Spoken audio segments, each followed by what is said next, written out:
Hello प्यारे साथियों, स्वागत है आप सभी का आज की इस करंट अफेयर की क्लास में। तो कैसे हैं आप सब? आई होप आप सभी लोग अच्छे होंगे। दोस्तों, आज की ये क्लास जो रोज़ आपको रात 8 बजे देखने को मिलती है, जिसमें हर एक परीक्षा की दृष्टि से वेरी इंपॉर्टेंट क्वेश्चन रखे जाते हैं। तो दोस्तों, आप सभी जल्दी से इस क्लास में जुड़ जाएंगे और देखेंगे कि आपका स्कोर क्या बनता है। आप सभी लोग इस वीडियो को ज़्यादा से ज़्यादा लोगों तक शेयर भी कर दीजिएगा। तो चलिए स्टार्ट करते हैं। देखिएगा, आज का विचार है कि आंखें भी खोलनी पड़ती हैं उजाले के लिए, केवल सूरज के निकलने से ही अंधेरा नहीं हो जाता। ये बात बिल्कुल सच है कि आपके सामने सफलता तो है ही, उसके लिए आपको सफलता पाने के लिए करना क्या होगा? आपको मेहनत करना होगा, पढ़ाई करना होगा। बिना पढ़ाई किए, बिना मेहनत किए आपको सफलता यूं ही नहीं मिल जाएगी। तो इसी विचार के साथ आज का पहला प्रश्न है, विश्व पोलियो दिवस कब मनाया जाता है? 22 अक्टूबर, 24 अक्टूबर, 21 अक्टूबर या 20 अक्टूबर को? तो यहाँ पर हमारा आंसर क्या हो जाएगा? 24 अक्टूबर को विश्व पोलियो दिवस मनाया जाता है। ये बताइएगा कि इस बार 2022 में कौन से नंबर का विश्व पोलियो दिवस मनाया गया है? तो इस बार 2022 में 7वें नंबर का पोलियो दिवस मनाया गया है। ये आपको ध्यान रखना है। अगर बात करें 22 अक्टूबर की, तो 22 अक्टूबर को मनाया जाता है अंतर्राष्ट्रीय हकलाहट जागरूकता दिवस। 21 अक्टूबर को क्या मनाया जाता है? राष्ट्रीय पुलिस स्मृति दिवस। और 20 अक्टूबर को मनाया जाता है विश्व सांख्यिकी दिवस और राष्ट्रीय एकता दिवस।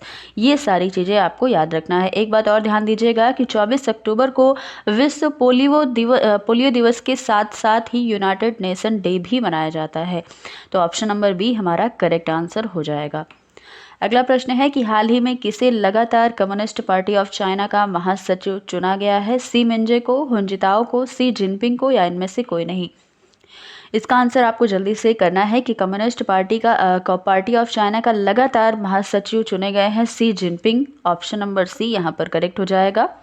अगला प्रश्न है कि हाल ही में किस देश के द्वारा फीफा महिला विश्व कप 2023 के शुभंकर तजुनी का अनावरण किया गया? इस प्रश्न में आपको देखिए, दो प्रश्न यहाँ पर आप बन सकता है। एक ये पूछ सकता है कि फीफा महिला विश्व कप 2023 का शुभंकर क्या है? तो तजुनी इसका शुभंकर है। और ये प्रश्न है कि तजुनी का अनावरण कहाँ किया गया? ऑस्ट्रेलिया में, न्यूजीलैंड में, उपयुक्त दोनों या इनमें से कोई नहीं? तो यहाँ पर हमारा आंसर हो जाएगा ऑप्शन नंबर सी, ऑस्ट्रेलिया और न्यूजीलैंड, इन दोनों देशों में इसका अनावरण किया जाएगा। अगला प्रश्न है कि हाल ही में किस राज्य की विधानसभा के डिप्टी स्पीकर आनंद मरानी का निधन हुआ है? गुजरात के, कर्नाटक के, हिमाचल प्रदेश के या इनमें से कोई नहीं? तो आंसर क्या हो जाएगा कि हाल ही में कर्नाटक राज्य के विधानसभा के डिप्टी स्पीकर आनंद मरानी का निधन हुआ है। ये कहाँ के थे? कर्नाटक के डिप्टी स्पीकर थे। ऑप्शन नंबर बी बिल्कुल सही हो जाएगा यहाँ पर। अगला प्रश्न है, हाल ही में किस क्विज को वर्ल्ड बुक ऑफ लंदन में स्थान प्राप्त हुआ है? केरल ज्ञान गुरु क्विज, गुजरात ज्ञान गुरु क्विज या महाराष्ट्र ज्ञान गुरु क्विज को? आंसर क्या होगा? आंसर हो जाएगा ऑप्शन नंबर बी, गुजरात ज्ञान गुरु क्विज को हाल ही में वर्ल्ड बुक ऑफ लंदन में स्थान प्राप्त हुआ है। और साथ ही गुजरात के बारे में आप कुछ और भी जो हाल ही के करंट अफेयर है वो बताइएगा। देखिए, यहाँ पर अगर बात करें तो डिजिटल खाद्य संग्रहालय स्थापित किया गया है तंजौर तमिलनाडु में। ये आपको ध्यान रखना है तमिलनाडु के बारे में। और गुजरात के बारे में ध्यान रखना है आपको कि उकाई परियोजना कहाँ है? ताप्ती नदी पर, गुजरात में ही। काकरापार परमाणु संयंत्र कहाँ है? गुजरात में है। और पीएम स्कूल ऑफ एक्सीलेंस का शुभारंभ किया गया है हाल ही में गुजरात में। और पीएम मोदी के द्वारा मिशन लाइफ का शुभारंभ भी किया गया है कहाँ पर? गुजरात में। तो ये सारी गुजरात की न्यूज़ आपको याद रखना है। अगला प्रश्न है कि हाल ही में अयोध्या दीपोत्सव में कितने लाख दीप प्रज्वलित कर Guinness book of world record बनाया गया है? 16.20 लाख, 15.76 लाख, 18.70 लाख या इनमें से कोई नहीं? तो हाल ही में अयोध्या दीपोत्सव कार्यक्रम में 15.76 लाख दीप प्रज्वलित कर Guinness book of world record बनाया गया है। ऑप्शन नंबर बी बिल्कुल सही हो जाएगा। अगला प्रश्न है, हाल ही में 100 मीटर बाधा दौड़ 13 सेकंड में पूरा करने वाली पहली भारतीय महिला कौन बनी है? ज्योति आराजी, तृप्ति देशमुख, ज्योत्सना पांडे या फिर इनमें से कोई नहीं? तो यहाँ पर हमारा आंसर क्या होगा? इस न्यूज़ को मैंने पहले भी क्लास में आपको पढ़ाया है, तो इसका आंसर आप सब जल्दी से कर पाएंगे। इसका आंसर हो जाएगा ज्योति आराजी, जिन्होंने 100 मीटर बाधा दौड़ में 13 सेकंड से भी कम समय लिया था। ये पहली भारतीय महिला बन गई हैं। तो ऑप्शन नंबर ए ज्योति आराजी यहाँ पर हो जाएगा। अगला प्रश्न है, हाल ही में यूके के नए प्रधानमंत्री कौन बने हैं? जेम्स मारिप, अब्दुल लतीफ, ऋषि सुनक या इनमें से कोई नहीं? तो इसका आंसर क्या हो जाएगा कि हाल ही में ऋषि सुनक जी यूके के नए प्रधानमंत्री के रूप में नामित हुए हैं। ऑप्शन नंबर सी बिल्कुल करेक्ट हो जाएगा। अब्दुल लतीफ़ के बारे में बताइएगा तो अब्दुल लतीफ़ राशिद ये बन गए हैं इराक के नए राष्ट्रपति, और इराक की राजधानी क्या है? बगदाद है, ये भी आपको ध्यान रखना है। अगर एंथनी अल्बनीज़ की बात करें तो ये ऑस्ट्रेलिया के नए प्रधानमंत्री के रूप में अभी जल्द ही बने हैं। अगला प्रश्न है कि हाल ही में किसे उत्तर प्रदेश हैप्किडो संघ के अध्यक्ष के रूप में चुना गया है? अरुण बंसल, मनीष सिंह, निरंजन ओवल या इनमें से कोई नहीं? तो हाल ही में उत्तर प्रदेश हैप्किडो संघ के अध्यक्ष के रूप में चुने गए हैं Manish Singh. Option number B बिल्कुल करेक्ट हो जाएगा। अगला प्रश्न है कि हाल ही में पिंटोला ने किसे अपना ब्रांड एम्बेसडर नियुक्त किया है? अक्षय कुमार को, विजय देवरकोंडा को, सूर्य कुमार यादव या इनमें से कोई नहीं? तो आंसर क्या होगा? पिंटोला ने अपना ब्रांड एम्बेसडर नियुक्त किया है सूर्य कुमार यादव को। ऑप्शन नंबर सी बिल्कुल सही हो जाएगा। अगला प्रश्न है कि हाल ही में T20 क्रिकेट में सबसे अधिक रन बनाने वाले भारतीय खिलाड़ी कौन बन गए हैं? शिखर धवन, विराट कोहली, रोहित शर्मा या इनमें से कोई नहीं? तो हाल ही में T20 क्रिकेट में सबसे ज़्यादा रन बनाने वाले भारतीय खिलाड़ी बन गए हैं Virat Kohli. Option number B बिल्कुल सही हो जाएगा।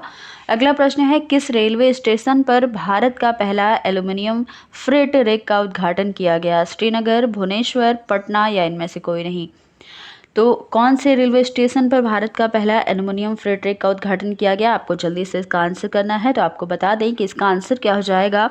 भुवनेश्वर इसका आंसर हो जाएगा। ऑप्शन नंबर बी बिल्कुल सही है। तो इसी के साथ आज के हमारे जो प्रश्न थे करंट अफेयर के वो हमने कर लिए हैं। अब हम करेंगे कल के प्रश्नों का रिवीजन। तो फटाफट से आप इसका आंसर करते जाइएगा। देखिए, पहला प्रश्न है कि LG ने कितने जिलों में सैनिक बोर्ड की स्थापना करने को मंजूरी दी है? 2, 18, 12 या फिर 4? तो 4 जिलों को सैनिक बोर्ड ने स्थापना करने को मंजूरी दी है। ऑप्शन नंबर यहाँ पर डी बिल्कुल करेक्ट हो जाएगा। 4 जिले थे यहाँ पर।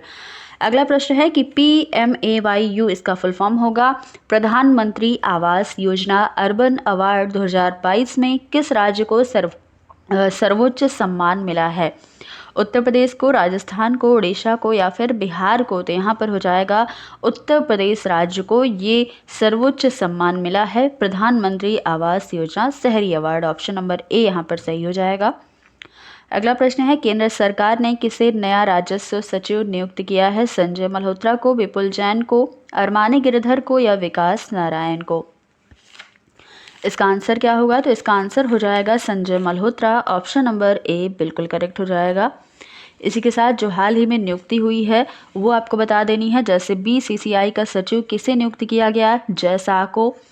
ICC के हेड कौन है? Greg Berkeley. और ये बताइएगा कि BCCI के नए अध्यक्ष कौन है? रोजर बिन्नी। BCCI के सचिव कौन है? जय शाह जी हैं। तो ये सारे भी हाल ही में नियुक्ति हुई हैं, वो आपको ध्यान रखना है। अगला प्रश्न है कि किस जिले में आकाश फॉर लाइफ अंतरिक्ष सम्मेलन आयोजित किया जाएगा? कलकत्ता, देहरादून, जोधपुर या फिर पटना? तो इसका आंसर हो जाएगा देहरादून में हाल ही में आकाश फॉर लाइफ अंतरिक्ष सम्मेलन आयोजित किया जाएगा। अगला प्रश्न है, किस देश के रग्बी खिलाड़ी लियाम हैम्सन का निधन हुआ है? वियतनाम, रूस, जापान या फिर ऑस्ट्रेलिया? तो ये खिलाड़ी कहाँ के थे? ऑस्ट्रेलिया के ये खिलाड़ी थे। इनका हाल ही में निधन हो गया है। इनका नाम था लियाम हैम्सन। अगला प्रश्न है, हरून रिपोर्ट 2022 के अनुसार भारत के सबसे उदार व्यक्ति कौन बने हैं? अनिल अंबानी, शिव नादर, रतन टाटा या फिर नन ऑफ द अबव? यहाँ पर आंसर क्या होगा? सबसे उदार व्यक्ति बन गए हैं भारत के हरून रिपोर्ट 2022 के अनुसार Shiv Nadar. Option number B यहाँ पर करेक्ट होगा। अगला प्रश्न है कि भारत ने हाल ही में अग्नि prime new generation ballistic missile का सफल परीक्षण किस राज्य में किया है? कर्नाटक, केरल, ओडिशा या फिर तमिलनाडु? इसका आंसर क्या होगा? तो ओडिशा इसका आंसर हो जाएगा। अगला प्रश्न है, संयुक्त राष्ट्र दिवस कब मनाया जाता है? यूनाइटेड नेशन डे मनाया जाता है 24 अक्टूबर को। अभी मैंने पिछले प्रश्न में आपको बताया था यूनाइटेड नेशन डे कब मनाया जाता है? 24 अक्टूबर को। 16 अक्टूबर को मनाया जाता है विश्व खाद्य दिवस। 15 अक्टूबर को मनाया जाता है विश्व छात्र दिवस। यहाँ पर आपको याद रखना है। अगला प्रश्न है कि हाल ही में FATF ने किस देश को 4 साल बाद ग्रे लिस्ट से बाहर कर दिया है? सीरिया, रूस, पाकिस्तान या फिर श्रीलंका? आंसर क्या होगा? तो पाकिस्तान हमारा आंसर हो जाएगा। इसको FATF ने 4 साल बाद ग्रे लिस्ट से बाहर कर दिया है हाल ही में। अगला प्रश्न है, हाल ही में ग्लोबल पेंशन इंडेक्स में भारत किस स्थान पर रहा है? 40वें, 41वें, 45वें या फिर 39वें स्थान पर? तो यहाँ पर हमारा आंसर होगा 41वें स्थान पर भारत रहा है ग्लोबल पेंशन इंडेक्स में। अगला प्रश्न है, भारत के पहले माइग्रेशन मॉनिटरिंग सिस्टम का उद्घाटन कहाँ हुआ है? हैदराबाद, मुंबई, गांधीनगर या फिर वाराणसी? तो इसका आंसर हो जाएगा मुंबई में इसका उद्घाटन किया गया है भारत के पहले माइग्रेशन मॉनिटरिंग सिस्टम का। अगला प्रश्न है, जॉर्जिया मेलोनी ने किस देश की पहली महिला प्रधानमंत्री के रूप में शपथ लिया है? फ्रांस, इटली, ब्रिटेन या फिर रूस? तो इन्होंने यानी कि जॉर्जिया मेलोनी ने अभी हाल ही में पहली महिला प्रधानमंत्री के रूप में शपथ लिया है, जो इटली की। यहाँ पर आंसर क्या होगा? इटली। अगला प्रश्न है, UNHRC के विशेष दूत के रूप में नियुक्त होने वाली पहली भारतीय महिला कौन है? KP अश्वनी, RK नारायण, अनिल कुमार या KP ओली? तो आंसर क्या होगा? KP अश्वनी को UNHRC के विशेष दूत के रूप में जो पहली भारतीय महिला बन गई हैं, इन्हीं को नियुक्त किया गया है। ऑप्शन नंबर A यहाँ पर बिल्कुल सही हो जाएगा। आगे देखिएगा, तो अब आज के जो हमारे प्रश्न थे वो भी यहाँ पर हमने कर लिए हैं और कल के प्रश्नों का रिवीजन भी हमने बहुत अच्छे से कर लिया है। तो आप सभी को ये क्लास कैसी लगी आप सभी ज़रूर बताइएगा, और यहाँ पर जितने भी प्रश्न रखे गए थे उनमें से आप कितने प्रश्नों को सही कर पाए हो ये चीज़ भी ज़रूर बता दीजिएगा। तो दोस्तों फिर मिलते हैं कल की क्लास में रात 8 बजे करंट अफेयर के कुछ नए प्रश्नों के साथ। तब तक के लिए धन्यवाद, बाय बाय।